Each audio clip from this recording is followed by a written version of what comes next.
Hello दोस्तों। तो आज हम लोग जानेंगे कि यूरोप की ट्रिप हमने कैसे प्लान करी थी, क्योंकि हम लोग अभी रिसेंटली यूरोप की ट्रिप से वापस आए हैं।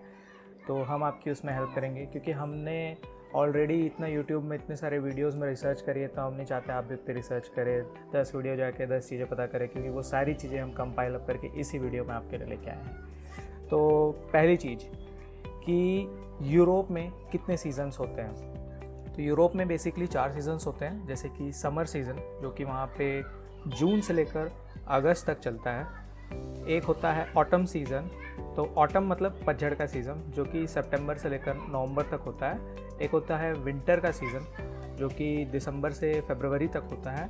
और एक होता है उसके बाद स्प्रिंग सीज़न जो कि मार्च से लेकर मई तक होता है। अब इसमें क्योंकि हम बजट ट्रिप की प्लानिंग के बारे में बता रहे हैं, तो आपको समर सीज़न वैसे तो सबसे बेस्ट होता है अगर आप अफोर्ड कर सकते हैं, लेकिन वो सबसे ज़्यादा एक्सपेंसिव भी होता है, क्योंकि जून से अगस्त तक रहेगा। और जो ऑटम सीज़न है वो सेकंड बेस्ट हमारी आपके लिए रिकमेंडेशन रहेगा। लेकिन जो सेकंड बेस्ट एक्सपेंसिव सीज़न है वो की है विंटर सीज़न। लेकिन समर और विंटर में एक प्रॉब्लम हो जाती है कि समर में आपके जो डेज़ हैं वो काफ़ी इलोंगेटेड रहते हैं। रात को 10 बजे वहाँ पे लाइट रहती है, मतलब डे लाइट रहती है, और 10 बजे सनसेट होता है। वहीं विंटर में 4 या 5 बजे ही वहाँ पे सनसेट हो जाता है। तो इसलिए विंटर में लोग समर के मुकाबले थोड़ा कम जाना प्रेफर करते हैं। समर में बहुत लोग जाते हैं, इवन यूरोप वाले भी समर में ही यूरोप घूमते हैं। तो हमारे तरफ से आपकी रिकमेंडेशन रहेगी कि या तो आप स्प्रिंग में जाएं, जो कि मार्च से लेकर मई में होता है। और वहाँ का स्प्रिंग मतलब ऐसा नहीं होता है कि जैसे इंडिया में एकदम तूफान के जैसे स्प्रिंग आ रहा है या मानसून आ रहा है। वहाँ पे ऐसा नहीं, वहाँ पे एकदम ड्रिजलिंग एयर रहेगी, ड्रिजलिंग बारिश होती रहेगी, हल्की हल्की बारिश होती रहेगी। तो आप छाते वाते लेके भी जा सकते हो। लेकिन मार्च में बहुत सारे अट्रैक्शंस भी उतने खुले नहीं रहते जितने मार्च के एंडिंग और समर के स्टार्टिंग में रहते हैं। तो आई वुड सजेस्ट कि आप लोग समर के स्टार्टिंग में यानी कि मई में जाएं, और या मई से जून के बीच में, या फिर आप समर के एंड में जैसे कि अगस्त और सितंबर में। तो मई से जून या अगस्त से September are the best 2 months to visit, जहाँ पे आपको वेदर भी बहुत अच्छा मिलेगा, डे लाइट भी बहुत अच्छी मिलेगी, और वो बजट में भी आपके आ जाएगा। तो काफ़ी सही टाइम है वो जाने के लिए। उसके बाद ओके, सो नेक्स्ट टॉपिक है हमारा कि आपको कितने दिन के लिए प्लान करना चाहिए अगर आप यूरोप जा रहे हैं। तो यूरोप में बहुत सारी कंट्रीज़ हैं, तो उनमें से लेकिन अगर आप पहली बार यूरोप जा रहे हैं तो हम आपको कुछ रिकमेंडेड कंट्रीज़ ही बोलेंगे, क्योंकि अगर आपको पहले बार को यूरोप अगर जाना है तो कौन सी कंट्रीज़ आपको जानी चाहिए वो बताएंगे। तो मिनिमम हमारे रिकमेंडेशन है कि अगर आप कोई भी कंट्री घूमने जा रहे हैं तो 2 से 3 वीक्स के लिए जाइए, और एक कंट्री को आप 1 वीक दीजिए। और अगर आप 3 कंट्री जा रहे हैं तो आप 3 वीक के लिए यूरोप घूमिए। और आई वुड रिकमेंड कि आप एटलीस्ट 3 वीक के लिए तो जाइए जिसमें आप 3 कंट्रीज़ घूम के आइए। तो नेक्स्ट थिंग है कि आप अगर सीज़न के हिसाब से अगर कंट्रीज़ फाइनल करना चाह रहे हैं तो उसमें आपके लिए क्या रिकमेंडेशंस हैं। तो लेट्स से कि अगर आप समर में जाना चाह रहे हैं तो समर में स्विट्ज़रलैंड, इटली, फ्रांस ये अच्छे रहेंगे अगर आप 3 वीक्स के लिए जा रहे हैं। अगर आप ऑटम में जा रहे हैं तो ग्रीस, फ्रांस, स्पेन आपके लिए अच्छा रहेगा। अगर आप विंटर में जा रहे हैं तो नॉर्वे, ऑस्ट्रिया, स्विट्ज़रलैंड अच्छा रहेगा। अगर आप स्प्रिंग में जा रहे हैं तो इटली, नीदरलैंड, स्विट्ज़रलैंड ये अच्छा रहेगा। तो स्विट्ज़रलैंड तो मैं सब में ही ऐड किया हूँ क्योंकि वो बहुत अच्छी कंट्री है, तो आप ऑलवेज उसको जाके घूम सकते हैं। Okay, next point, how to get a visa. तो यूरोप घूमने के लिए आपको एक शेंगेन वीज़ा लगेगा। ये शेंगेन वीज़ा के लिए आपको शेंगेन के यहाँ पे ऑफिसेस हैं इंडिया में। तो उनके जैसे कि हमने बैंगलोर से अप्लाई किया था, तो आपको भी बैंगलोर से या फिर कहीं मुंबई, दिल्ली, जो भी आपके घर के जो भी पास पड़ रहा है वहाँ पे आपको अप्लाई करना पड़ेगा।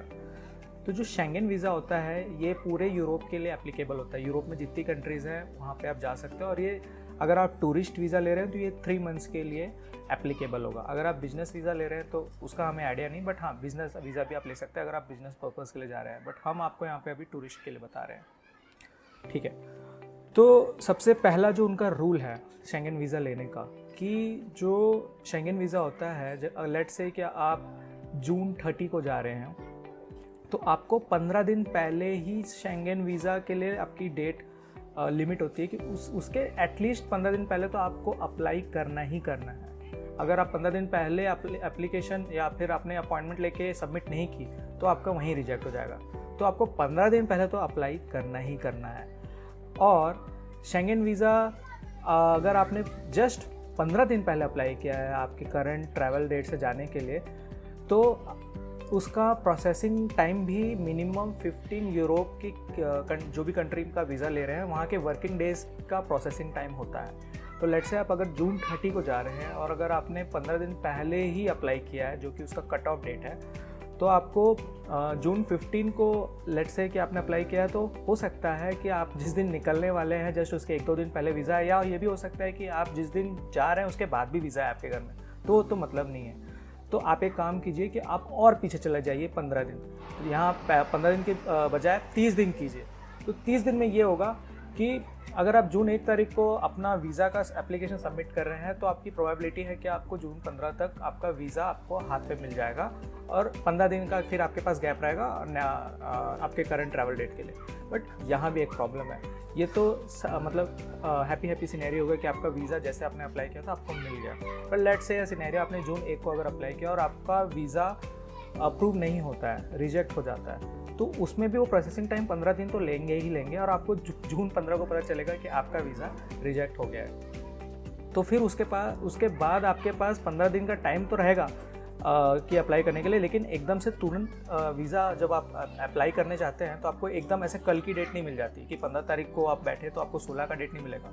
उसमें भी 15 से 20 दिन के बाद की डेट मिलती है। तो इसलिए बेटर है कि आप और पीछे चले जाएँ 15 दिन, यानी कि अगर आपको अपना अपॉइंटमेंट डेट लेना है तो आपकी करंट ट्रैवल डेट से 45 डेज़ पहले आप एक डेट ले अपने वीज़ा के अपॉइंटमेंट की। तो उससे होगा ये कि लेट्स से कि आप 45 डेज़ पहले चले गए, 45 डेज़ पहले आपने अपना एप्लीकेशन सबमिट किया, तो 15 दिन उसका प्रोसेसिंग टाइम लगा, तो आपकी करंट ट्रैवल डेट से 30 दिन पहले आपको हैप्पी सिनेरियो में आपका वीज़ा मिल जाएगा। अगर आपको वीज़ा नहीं मिलता है तो लेट्स से कि वीज़ा रिजेक्ट हो जाता है, तो भी आपके पास 30 दिन है, तो फिर उन 15 दिन में आप कोई नेक्स्ट डे ले लीजिए और एग्जैक्ट आपका नेक टू नेक रहेगा कि आप 15 दिन पहले फिर से अप्लाई कीजिए और इस बार सही से अप्लाई कीजिए, तो आपका वीज़ा मतलब फॉर्चुनेटली आपकी जाने से पहले आपको मिल जाना चाहिए।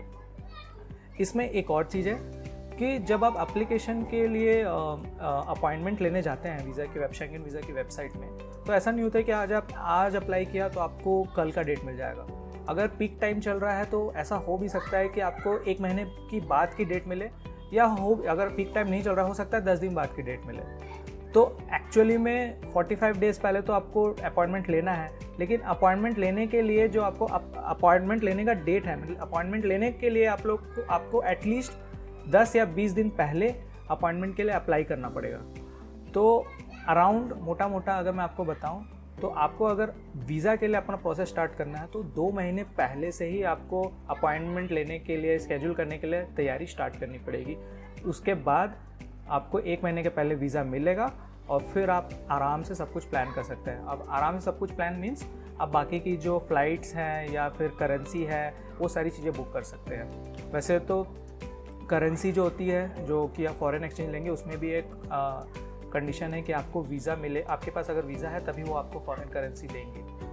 ठीक है, ओके। तो उसके बाद हमारा नेक्स्ट टॉपिक है कि हाउ टू बुक फ़्लाइट्स, और लेट्स से कि बजट फ़्लाइट्स कैसे बुक की जाए। तो हमारी रिकमेंडेशन रहेगी कि आप गूगल फ़्लाइट्स या फिर स्काई स्कैनर यूज़ कीजिए अपने रिसर्च के लिए, क्योंकि ये दोनों बहुत अच्छी वेबसाइट्स हैं जो कि आपको रिसर्च में अच्छी फ़्लाइट्स दिखाएंगी। बट बीवेयर, क्योंकि इसमें हमारा काफ़ी टाइम भी वेस्ट हुआ था, क्योंकि शुरू में इन दोनों वेबसाइट्स में बैगेज फ़िल्टर नहीं है। तो हमने शुरू में देखा कि अरे यूरोप जाने की फ़्लाइट तो 20,000 में आ जा रही है, और वो भी वन वे, मतलब 20,000 में जाओ 20,000 में आ जाओ। बट फिर हमने जब बुकिंग तक चेकआउट में गए तो देखा कि वहाँ पे बैगेज ही इंक्लूडेड नहीं है। डैट मीन्स कि आपको जाना है सिर्फ अपना हैंड बैग लेके, तो वो फ़िल्टर वो दोनों वेबसाइट में अवेलेबल नहीं है। तो उस गूगल से और स्काई स्कैनर से हमने थोड़ी बहुत रिसर्च तो कर ली कि हमको किस कंट्री में जाना चाहिए और किस कंट्री से हमें वापस इंडिया आना चाहिए। लेकिन फिर हम गए और हमने बहुत सारी वेबसाइट दूसरी सर्च करी और हमने एक फाइंड आउट की kiwi.com, जो हमें थोड़ी उस समय रिलायबल लग रही थी, जिसमें हमें बैगेज फ़िल्टर मिला। तो आप भी जब भी आप बुक कर रहे हैं ऐसी वेबसाइट ढूंढिए जिसमें आपको बैगेज फ़िल्टर मिले और फिर अब अपनी फ़्लाइट्स ढूंढिए। और फ़्लाइट का बजट कुछ हमें पड़ा 35K पर हेड वन वे जाने का और राउंड ट्रिप 70K। ठीक है। इसमें एक और चीज़ है कि एमिरेट्स की एक वेबसाइट है, तो वीज़ा के लिए एक कंडीशन होती है कि आपको अपने जो फ़्लाइट्स हैं वो उसकी टिकट्स और जहाँ पे आप स्टे किए उन दोनों की इनवॉइस आपको वीज़ा में दिखानी पड़ती है। तो आप ऐसा तो नहीं है कि वीज़ा मिलेगा नहीं मिलेगा, इस कंडीशन में आप पहले बुक कर लेंगे 1.5 लाख की फ़्लाइट्स, या अगर बहुत लोग जा रहे हैं तो उसमें आपका खर्चा और भी ज़्यादा जा सकता है, और फिर मतलब अगर अल्लाह का अच्छा नहीं रहा, वीज़ा रिजेक्ट हो गया तो फिर वो तो फ़्लाइट रिफंडेबल नहीं है। तो इस केस में आप ऐसी फ़्लाइट भी बुक कर सकते हैं जो कि सिर्फ आप 1,000-2,000 रुपये देके फ़्लाइट सिर्फ रिज़र्व कर सकते हो, और उसकी टिकट भी वीज़ा लेने के लिए दिखाई जा सकती है। बाकी स्टेज के लिए तो एयरबीएनबी या कोई भी चीज़ आप बुक कर सकते हो सिर्फ दिखाने के लिए वीज़ा में, जो कि आप रिफंडेबल होता है, तो आप बाद में जाके अपनी प्लानिंग चेंज भी कर सकते हो वीज़ा लेने के लिए। तो एमिरेट्स और इंडिया में यात्रा.com, ये दो ऐसी फ़्लाइट की वेबसाइट हैं जहाँ पे आपको रिज़र्व करने का ऑप्शन मिल जाता है अपनी फ़्लाइट्स बहुत ही मिनिमम रेट पे। ओके, उसके बाद ना हमारा नेक्स्ट टॉपिक आता है हाउ टू बुक अकोमोडेशंस। तो हमारी रिकमेंडेशन रहेगी, अगर आप एज अ फैमिली जा रहे हो तो आप होटल में ही स्टे कीजिए, जो कि आप booking.com से देख सकते हैं, क्योंकि होटल चेक इन चेकआउट में बहुत ही रिलायबल रहता है, उसका जीपीएस लोकेशन सही रहता है, तो आप इजीली जा सकते हो, तो एक्सेसिबिलिटी अच्छी रहती है। और कपल्स के लिए भी वी कैन रिकमेंड कि अगर आप अफोर्ड कर सकते हैं तो आप होटल्स में रहिए। बट अगर आप बजट में जाना चाह रहे हैं तो आपके पास उससे बेटर ऑप्शन है एयरबीएनबी, तो उससे वो थोड़ा सा बजट ऑप्शंस आपको एयरबीएनबी मिल जाएगा। एयरबीएनबी मीन्स होम स्टेज होते हैं, तो यूरोप में जो लोग रह रहे हैं वो लोग अगर उनके जैसे 2 BHK 3 BHK, तो वो लोग अपना एक रूम दे देते हैं कि ठीक है आप इसमें पर डे के हिसाब से, जो भी पर नाइट के हिसाब से आपको रेंट देना है तो आप रेंट दीजिए और आप रहिए यहाँ पे। तो ये भी एक ऑप्शन है। तो ये कपल्स को या अगर आप सोलो ट्रैवल कर रहे हो तो उन्हें ही सूट करेगा, अगर आपकी फैमिली ज़्यादा बड़ी है तो उन्हें नहीं सूट करेगा, तो फैमिली अवॉइड कीजिए, सिर्फ कपल्स या सोलो अगर ट्रैवल करें उन्हीं के लिए। सोलो के लिए एक और ऑप्शंस हैं, आप हॉस्टल्स भी जाके देख सकते हैं, जैसे कि हॉस्टल वर्ल्ड एक वेबसाइट है, तो वहाँ पे भी आप जाके देख सकते हैं। ओके, तो इसके बाद आता है हमारा next topic, how to book commute. मतलब अगर आप 2-3 कंट्री बुक कर रहे हैं या जाने की कोशिश कर रहे हैं, तो आपको एक कंट्री से दूसरे कंट्री कैसे जाना है, क्या ऑप्शंस हैं, या आपको विद इन कंट्री कैसे कम्यूट करना है, क्या ऑप्शंस हैं। तो सबसे बेस्ट है इंटर कंट्री ट्रैवल करने के लिए, वहाँ पे एक सर्विस चलती है फ्लिक्सबस, तो वो आप global.flixbus.com में जाके आप पहले से रिज़र्व कर सकते हैं। बहुत ही बजट में आप एक कंट्री से दूसरे कंट्री जा सकते हैं, और वहाँ की बसेस काफ़ी लग्जरियस होती है, तो उसमें आपको कोई प्रॉब्लम नहीं जाएगी। आप ट्रेन भी बुक कर सकते हैं, बट वो उतनी आपको ये मतलब बजट पे नहीं आएगी जितनी फ्लिक्सबस आपके बहुत ही मॉडरेट बजट में आ जाएगी। ट्रेन काफ़ी महंगी पड़ सकती है, बट ट्रेन के लिए भी आपके ऑप्शंस हैं, जैसे कि trainline.com, omeo.com, raileurope.com, ये कुछ वेबसाइट्स भी हैं। तो हमने ट्रेन भी प्रेफर किया था, हमने कहीं कहीं बस भी प्रेफर करी थी, खासकर इंटर कंट्री में ट्रैवल करने के लिए तो हमने बस ही प्रेफर करी थी। कंट्री टू कंट्री हमने ट्रेन में प्रेफर की थी। डिपेंड करता है कि आपने कैसी इटनरी डिफाइन करी है, क्योंकि यूरोप में यूजुअली लोग ओवरनाइट की बस की जर्नी प्रेफर करते हैं एक कंट्री से दूसरे कंट्री में जाने के लिए, तो ओवरनाइट एक बस पकड़ ली फ्लिक्सबस और वो कंट्री टू कंट्री पहुँच गए। ओके, उसके बाद आता है हमारा next topic, pre book attractions. तो जब हम जा रहे थे यूरोप में तो कई लोगों ने हमें एडवाइस किया कि हर चीज़ पहले से बुक कर लो, हर अट्रैक्शन पहले से बुक कर लो, तो हमने भी बहुत सारे जितना हो सके प्री बुक कर लिया। But according to our experience कि 70 to 80% चीज़ें अगर आप नहीं भी बुक करो तो आप वहाँ पे जाके बुक कर सकते हो ऑन स्पॉट। आपको टूर्स गाइड सब वहाँ पे कोई ना कोई मिल ही जाएगा, अगर आप बिना बुक किए भी जा रहे हो तो आपको कोई प्रॉब्लम ऐसी नहीं आएगी। बट हाँ, 10 to 20% चीज़ें ऐसी हैं जहाँ पे बहुत क्राउडेड होता है, तो उसमें आपको पहले से ही टिकट लेके ही जानी है। अगर आप ऐसी कोई जगह जा रहे हैं तो आई वुड एडवाइस कि आप जो भी जगह स्पॉट जा रहे हैं उसको अच्छे से डीप रिसर्च कीजिए कि वहाँ पे आपको पहले से प्री बुक करना है क्या। जैसे कि for an example Eiffel tower में आपको हो सकता है उस दिन ऑन स्पॉट नहीं मिले कोई रिजर्वेशन ऊपर से अच्छे से विजिट करने के लिए, या फिर हमने जैसे डिज्नी लैंड गए थे पेरिस में, वहाँ पे भी आपको उस दिन ऑन स्पॉट नहीं मिल सकता। तो वो ऐसी चीज़ों के लिए आपको पहले रिसर्च करनी पड़ेगी। बट 80% जो चीज़ें हैं, जो भी आप घूमने जाएंगे, आप जाके आराम से ऑन स्पॉट भी बुक कर सकते हो। इट्स नॉट नेसेसरी कि आपको बुक करनी है। हाँ, बट ये सिर्फ अट्रैक्शंस के लिए। कम्यूट जैसे कि बसेस और ट्रेन आपको मैंडेटरी है कि आपको पहले बुक करना ही करना है। ओके, ठीक है, तो इसके बाद हमारा नेक्स्ट टॉपिक आता है कि करेंसी कैसे मैनेज करें। तो आपके पास दो ऑप्शंस हैं, या तो आप कार्ड या तो करेंसी। एक्चुअली आप हमारी रिकमेंडेशन रहेगी कि आप ये दोनों यूज़ करें। तो जैसे कि आप कार्ड अगर यूज़ करना चाह रहे हैं तो उसके लिए बेस्ट ऑप्शन है नियो क्रेडिट कार्ड। पहले नियो का डेबिट कार्ड भी आता था बट अब वो बंद हो रहा है, तो हमने नियो क्रेडिट कार्ड यूज़ किया जो कि फ्लॉलेसली चला। यूरोप में हर चीज़ टैप ट्रांजैक्शन से चलती है कार्ड से, तो वहाँ पे हमको कहीं भी प्रॉब्लम नहीं गई। इट्स अ वेल रिसर्च्ड और वेल रिकमेंडेड कार्ड।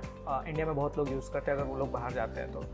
या अगर आपको कार्ड में दूसरे ऑप्शन चाहिए तो कोई फॉरेस्ट कार्ड यूज़ कर लीजिए, जैसे कि हमारे पास ICICI का था, HDFC का था, जो कि हमने अपने बैंक से मंगवाया था।